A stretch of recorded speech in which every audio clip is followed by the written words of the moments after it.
شمع علم زمانے میں جلاتے جاؤ، شمع علم زمان۔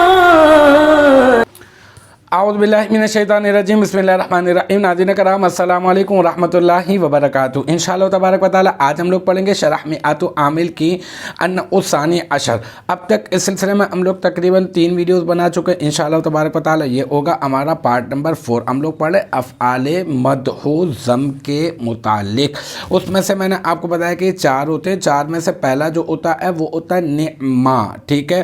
تو اب یہاں پر اسی نعمہ، اگلی جو ہماری عبارت ہے نا آج کی، اس پر جو ہے نعمہ کے اوپر ہی کلام کیا جا رہا ہے کہ اصلہ، اس کی جو نعمہ کی جو اصل ہے نا، اس میں ہو ضمیر نعمہ کی طرف لوٹے گی، تو اصلہ نعمہ جو ہے وہ ہے نعیمہ۔ اصلہ نعمہ یہ کیا ہے؟ نعیمہ بفتح الفاء، یعنی یہ کہ یہ جو ہے نا فا کے بفتح الفاء و کسر العین، ٹھیک ہے نا۔ تو یہ جو ہے یہاں پر فا کلمے کے فتح کے ساتھ ہے اور عین کلمے کے کسرہ کے ساتھ۔ دیکھیں نون جو ہے یہ کیا ہے؟ یہ اس کا فا کلمہ بن رہا ہے، اور عین جو ہے یہ اس کا کیا ہے؟ یہ اس کا نعمہ کا یہ عین کلمہ بن رہا ہے۔ تو یہ بفتح الفاء یعنی فا کلمے کے فتح کے ساتھ اور کسر العین عین کلمے کے کسرہ کے ساتھ یہ نعیمہ ہے، ٹھیک ہے نا۔ تو اصل نعیمہ بفتح الفاء و کسر العین۔ اس کی ترکیب میں آپ کو کر دیتا ہوں۔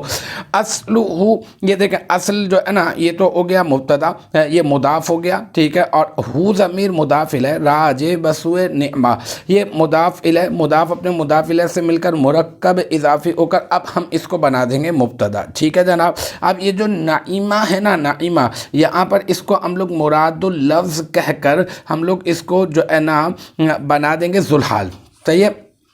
پھر با حرف جر، فتحی یہ مضاف، الفائی مضاف الیہ، مضاف اپنے مضاف الیہ سے مل کر مرکب اضافی ہو کر پہلے بنے گا معطوف علیہ، پھر واو حرف عطف، پھر کسری یہ مضاف، العینی مضاف الیہ، مضاف اپنے مضاف الیہ سے مل کر مرکب اضافی ہو کر یہ بن جائے گا کیا؟ معطوف، پھر معطوف اپنے معطوف علیہ سے مل کر با حرف جر کا بن جائے گا مجرور، اور پھر جار اپنے مجرور سے مل کر یہ ہو جائے گا ثابتاً اسم فاعل کا ظرف مستقر۔ ثابتاً اسم فاعل، اس میں ہوا ضمیر مرفوع، اسم فاعل صیغہ واحد مذکر نا، اس میں ہوا ضمیر مرفوع متصل مستتر راجع بسوء ذوالحال اس کا فاعل، پھر یہ اسم فاعل اپنے فاعل اور ظرف مستقر سے مل کر شبہ جملہ اسمیہ ہو کر یہ بن جائے گا ذوالحال کا حال، پھر ذوالحال اپنے حال سے مل کر یہ بن جائے گا کیا؟ یہ بن جائے گا مبتدا کی خبر، اور پھر مبتدا اپنی خبر سے مل کر بن جائے گا جملہ اسمیہ خبریہ۔ تو الحمدللہ یہ ہمارا پارٹ نمبر 4، اب یہ النوع الثانی عشر کا پارٹ نمبر 4 اپنے اختتام کو پہنچا۔ مجھے امید ہے کہ یہاں تک کی جو بات ہے وہ آپ کی سمجھ میں آ گئی ہوگی۔